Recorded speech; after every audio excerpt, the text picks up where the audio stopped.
Resistance नहीं है, it is the counterpart of the lining as well as levelling circuit. The inputs which are provided in the front cabin that makes the front input circuit. Now you should know what are the inputs are provided in the front cabin. पहिलेच आणलेली तो आहे ती, front संपलेली नाही input को ती. भी सर्किट को अगर डिस्क्राइब करें तो इस तरह से पहिलेच कर आणलेली सकते हैं. सर्किट उसकी भी संपलेली छोटी नाही. स्लाइड्स हैं. ठीक है. Which receive the input from front cabin, मतलब जो भी फ्रंट केबिन या फ्रंट केबिन से नीचे जो भी है फ्रंट एरिया का जो भी पार्ट है, the input which we are feeding. ठीक है. वहाँ कई सारे हो सकते हैं पार्ट. आपके इनपुट पोटेंशियोमीटर भी हो सकते हैं, कंप्यूटर्स भी हो सकते हैं, है ना, जिसको एएलसी जीबीए बोलते हैं. ठीक है. और भी एडिशनल पार्ट होते हैं, भी बताएंगे आगे आपको. ठीक है. तो जो ये जो सर्किट है या उसमें जो पीसीबी है वो सभी इनपुट को रिसीव करती है, और जो इनपुट से रिलेटेड लाइनिंग से रिलेटेड पार्ट्स है वो लाइनिंग को ट्रांसमिट हो जाते हैं, और जो लेवलिंग से रिलेटेड है वो लेवलिंग को ट्रांसमिट हो जाते हैं. ठीक है. तो फ्रंट इनपुट कुछ नहीं है but the combination of the lining plus levelling inputs. ठीक है. इसमें दो सर्किट होंगे, लाइनिंग के और लेवलिंग के. जो भी इनपुट्स होंगे वो कौन कौन से होंगे, कुछ कॉमन होंगे और कुछ आपके सेपरेट होंगे. ठीक है. जैसे आपको मालूम ही है कि पोटेंशियोमीटर कौन कौन से हैं, वर्साइन, स्लू, जनरल पोटेंशियोमीटर्स. और अगर आपका यूनिमैट है, डब्ल्यूएसटी है, तो आपका कैन पोटेंशियोमीटर भी पार्ट हो जाएगा. मतलब जो थ्योरेटिकल फीडिंग इनपुट्स हैं, थ्योरेटिकल वैल्यू फीडिंग पोटेंशियोमीटर या इनपुट्स हैं, वो सारे फ्रंट इनपुट में ही आते हैं. फ्रंट पेंडुलम, ये in every machine it is provided in front trolley. तो this is the part of the front input circuit. फिर आपका है फ्रंट इनपुट पीसीबी. कोई भी मशीन हो, it will have a front input which will receive all the inputs of the lining and leveling. ठीक है. कोई भी मशीन हो उसमें ये पीसीबी जरूर होगी. जो इनपुट जो अभी ऊपर मेंशन है इनको रिसीव करेगी. तो लाइनिंग के इनपुट्स लाइनिंग सर्किट को जाएंगे, लेवलिंग के इनपुट लेवलिंग को जाएंगे. लेजर लाइनिंग और कंप्यूटर ये ऑप्शनल पार्ट है. ठीक है. कुछ मशीनों में ये फिट है और बहुत नहीं है. जैसे लेजर लाइनिंग की बात करें तो ये बहुत ही कम फिटेड है, बहुत ही कम मशीनों में है. और कंप्यूटर एएलसी, तो ये भी आज की डेट में ये सभी लगभग सभी मशीनों में आ रहा है in the form of ALC. Previously introduce जो हुआ था वो जीबीए के रूप में हुआ था, ज्योमेट्रिक वैल्यू असेसमेंट.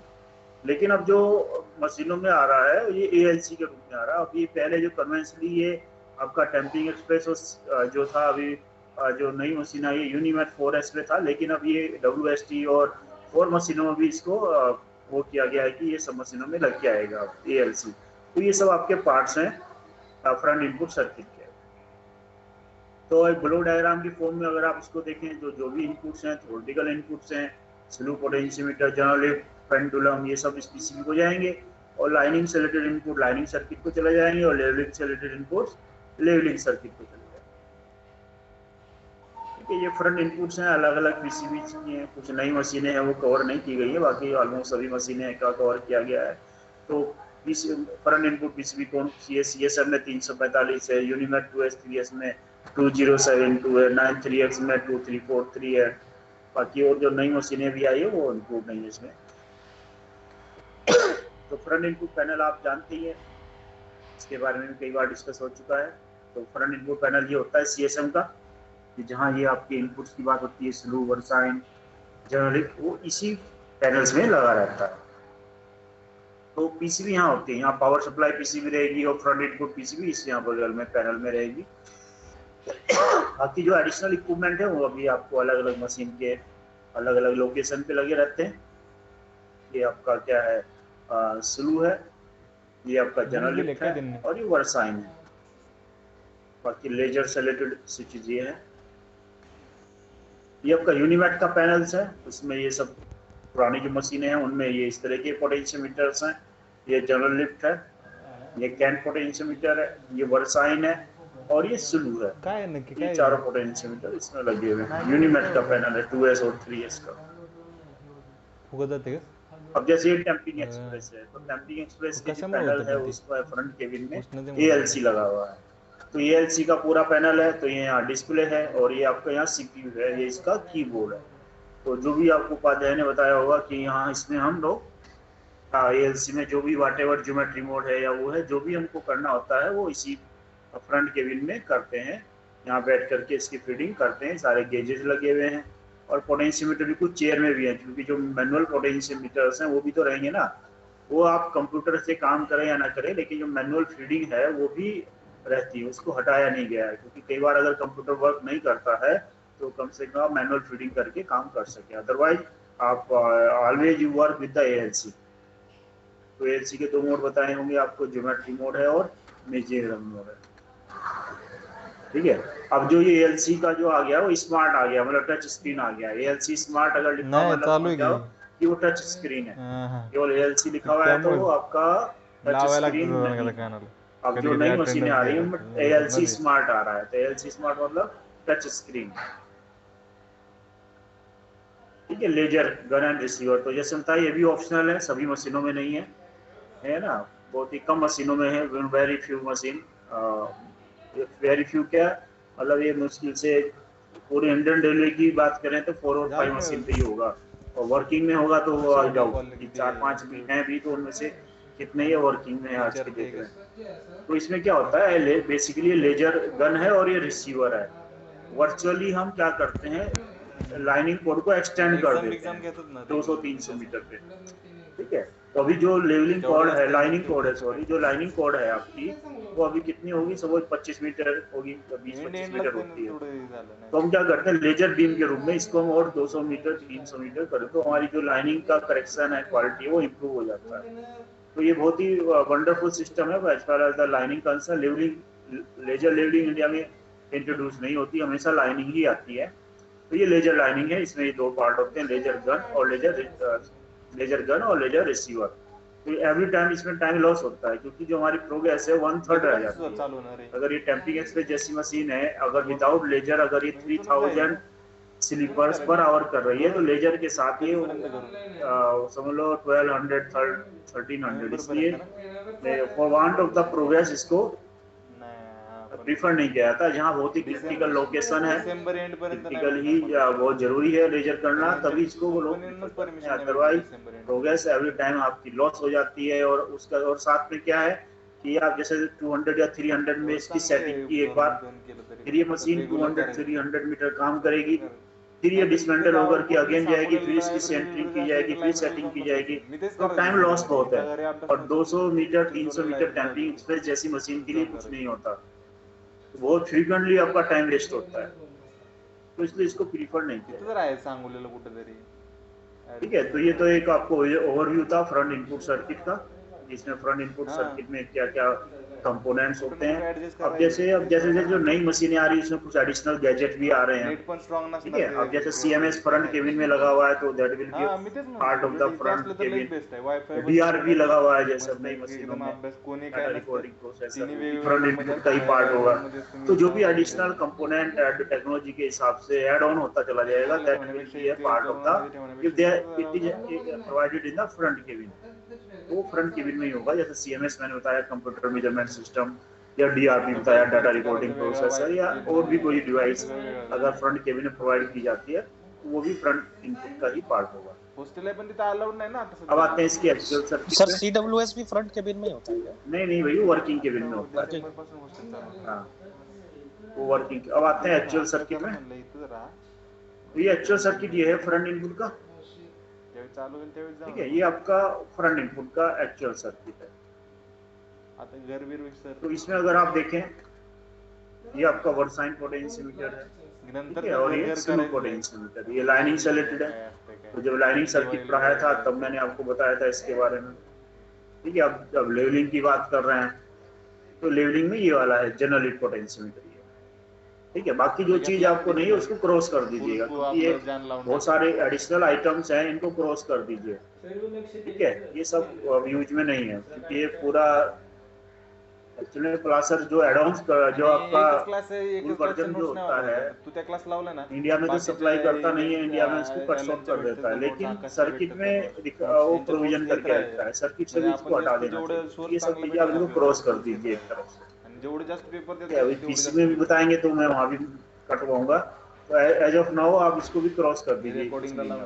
आपके लिए जो मैं बता रहा हूँ वही है, ये फ्रंट पेंडुलम है, ठीक है। ये आपके versine potentiometer, स्लू potentiometer, general heat potentiometer, ये पावर सप्लाई PCB जो फ्रंट केबिन में लगी हुई है, ठीक है। बाकी ये डिजिटल डिस्प्लेज हैं, अभी आपने देखे जो अलग अलग पीसीबी जो होती है, ये डिजिटल डिस्प्ले होते हैं, ये भी पीसीबी है, डिजिटल डिस्प्ले हैं। तो अभी आपने फ्रंट के भी देखा बहुत सारे डिस्प्ले लगे हुए थे, तो ये वही डिस्प्ले है बस। और ये स्विच है बस, बाकी और ये सब चीजें, इधर वाला पार्ट आप क्रॉस कर दीजिए, अभी सर्किट में आपके पास है, इसको क्रॉस कर दीजिए। अभी क्यों क्रॉस करेंगे अभी आपको बताएंगे अभी अंदर। इन सबको क्रॉस कर दीजिए। ये जीवीओ लेजर से सिस्टम से रिलेटेड, ये मोटर है उससे रिलेटेड, ये तो क्रॉस कर दीजिए, ठीक है। तो ये तो आपके हुए इनपुट पोटेंशियोमीटर, जनरल डायग्राम हुआ ये। तो उसको आप चूंकि अब मैं उसको उस तरह से नहीं बताऊंगा जिस तरह से आपको और सर्किट पढ़ाए थे, इसकी जरूरत नहीं है। बाकी पावर सप्लाई है, आप किसी प्रोटोकॉल के अकॉर्डिंग इसको भी स्टडी कर सकते हैं, ठीक है। अब इसमें जो इम्पोर्टेंट है वो चीज मैंने आपको बता दिया। ये पोटेंशियोमीटर्स हुए आपके, स्लो और वर्साइन और स्लो, ये जनरली पोटेंशियोमीटर्स है। और बाकी जो इसकी इनपुट है, ये फ्रंट पेंडुलम है। ये अभी स्टेप बाय स्टेप अभी मैं इसके बारे में आऊंगा, अलग अलग कंपोनेंट जो ले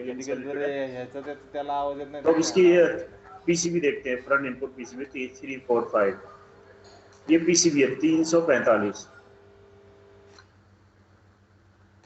ठीक है। ये पीसीबी है सीएसएम की फ्रंट इनपुट पीसीबी। आपका चेंज हुआ है, फ्रंट इनपुट पीसीबी नजर आ रही है आपको? Yes sir.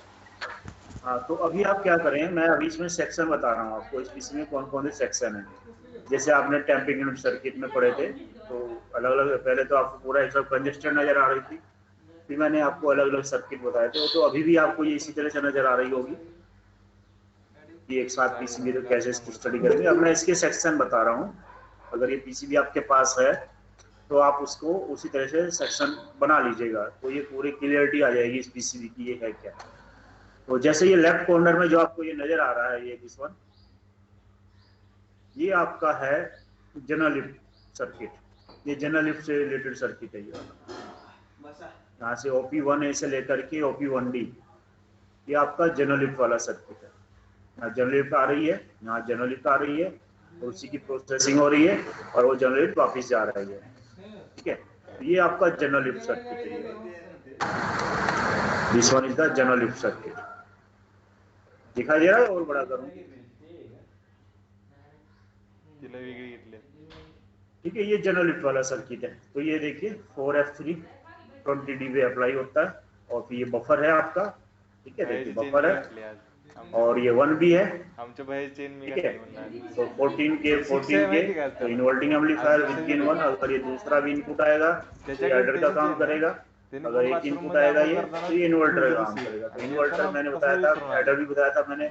बेसिकली वो आपका एडर क्या होता है, मल्टी इनपुट इन्वर्टिंग एम्पलीफायर होता है। अगर केवल एक ही इनपुट आता है तो वो इन्वर्टर की तरह से काम करता है, और अगर एक से ज्यादा इनपुट आते हैं तो उसको ऐड कर देता है। तो अभी इसलिए मान देखिए 14K और 14K, इसका मतलब गेन 1 है, तो केवल ये इन्वर्ट करेगा। फिर यहाँ OP1C जाएंगे तो ये भी इन्वर्टर है, ठीक है। तो यहाँ इसका जीरो एडजस्टमेंट करने के लिए ये है, आप ये करेंगे। तो अब जैसे आपको पोटेंशियोमीटर्स का कैलिब्रेशन भी बताया था मैंने, कैसे करते हैं कि भाई इनपुट इसको जीरो पे रखिए तो जीरो आना चाहिए, बेसिकली यही है ना। अगर ये पोटेंशियोमीटर है, आप पूछेंगे जैसे मैंने लास्ट टाइम आपको बताया था कि जो भी इनपुट पोटेंशियोमीटर्स हैं, थ्योरेटिकल इनपुट्स हैं या ट्रांसड्यूसर्स हैं, तो ये आपकी ड्यूटी है कि वो प्रॉपर फंक्शन कर रहे हैं या नहीं कर रहे हैं, to ascertain the proper functioning of all the transducers and the input potentiometers. और वो उसको उस प्रोसीजर को क्या बोलते हैं जिसमें वो असर्टेन करते हैं कि वेदर दिस ट्रांसड्यूसर और पोटेंशियोमीटर फंक्शनिंग प्रॉपर्ली और नॉट, उसको बोलते हैं कैलिब्रेशन, ठीक है। तो वो ट्रांसड्यूसर का पोटेंशियोमीटर का कैलिब्रेशन, फंक्शन और कैलिब्रेशन भी आपको मालूम होना चाहिए, और पीसीबी का भी होना चाहिए। तो सर्किट वाइज में आपको इनपुट्स के भी बताता आ रहा हूँ, और फिर पीसीबी के भी बताता आ रहा हूँ आपको, ठीक है। जो आप कर सकते हैं, ठीक है। जो साइट पे मिनिमम डिजायबिलिटी है, साइट पे जितना मिनिमम आपको आना चाहिए, ठीक है। तो आप देखिए इसका जो ये पोटेंशियोमीटर है, ये कहाँ आ रहा है, जनरली 420D पे आ रहा है। देखिए 20D, यहाँ बताया था ना, ये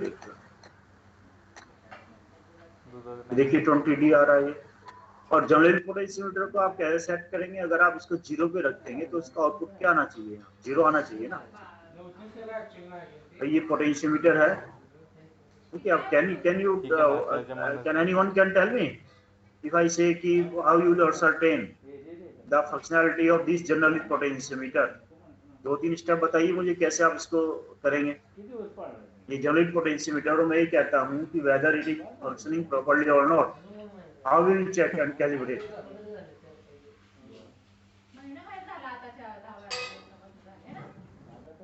बताइए।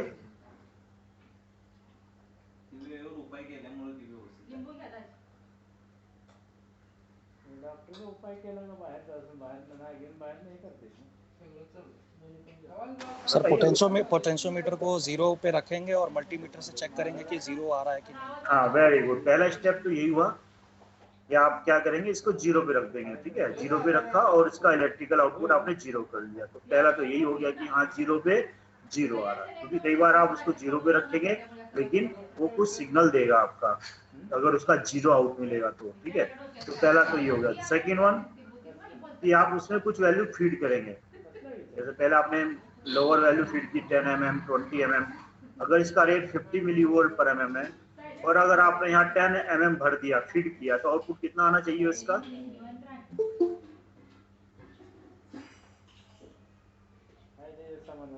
भाई रेट 50 मिली वोल्ट पर mm बताया ना, 0.5 वोल्ट 10 mm आपने भर दिया तो कितना आएगा? 5 volts. भाई 10 आपने भरा तो 50 के रेट से कितना आएगा? पूरा बताओ ना, विद यूनिट्स बताओ ना क्या आएगा? तुरानु होता 0.5 volts. प्लस 0.5 500 मिली वोल्ट या 0.5 वोल्ट। ठीक है, ये 10 हो गया। फिर अगर 100 भरा तो कितना भरा, कितना आना चाहिए? Plus 5 5 volts. Plus 5 volts. Very good. ठीक है, तो इस तरह से आप कर सकते हैं। अब क्या होगा? अब जैसे सपोज ये भी हो सकता है कि 10 पे सही होता है, 100 पे कुछ माइनर एरर होता है, और फिर और आपने 150 पे तो कुछ और एरर बताए। ठीक है, तो बोल रहा था हिसाब से नहीं आ रहा, तो इसका मतलब इसकी लीनियरिटी में कुछ प्रॉब्लम आ गई है। ये लीनियर पोटेंशियोमीटर्स होते हैं और ये this rate will follow through out the range. जो भी मैक्सिमम इसकी कैपेसिटी है भरने की 200 mm है सपोज, तो थ्रू आउट द रेंज। तो अक्सर क्या होता है, इनकी जो लीनियरिटी जब आउट हो जाती है तो क्या दिक्कत होती है कि लोअर वैल्यू फीडिंग वैल्यू पे तो सही आउटपुट आता है, 10 भरा 20 भरा, फॉलो द 50 वोल्ट पर एमएम। बट जैसे ही आप उसके ऊपर जाएंगे 100 पे या 120 पे तो इनकी लीनियर आउट हो जाती है। ठीक है, लेकिन अब चूंकि ये जनरली पोटेंशियोमीटर है तो उसका भी इस पे कोई ज्यादा प्रभाव नहीं पड़ेगा। लेकिन अगर यही आपका स्लो पोटेंशियोमीटर हो, वर्साइन पोटेंशियोमीटर हो, वहाँ इसका इफेक्ट ज्यादा होगा ट्रैक के ऊपर। तो जनरली पे उतना अगर होगा भी तो कुछ इसका इम्पैक्ट नहीं होगा। लेकिन कैन पोटेंशियोमीटर में, वर्साइन पोटेंशियोमीटर में, स्लो पोटेंशियोमीटर अगर लीनियरिटी आउट हो गई है किसी पोटेंशियोमीटर की तो उसका इम्पैक्ट ज्यादा होगा उसमें। ठीक है, तो उसमें कुछ नहीं करना होता, केवल पोटेंशियोमीटर को रिप्लेस करना होता है। कई बार क्या होता है, कई जगह प्लासर के अलावा अदर सोर्स से भी आइटम आ जाता है। ठीक है, दूसरी कंपनी का आ जाता है, तो उसमें अगर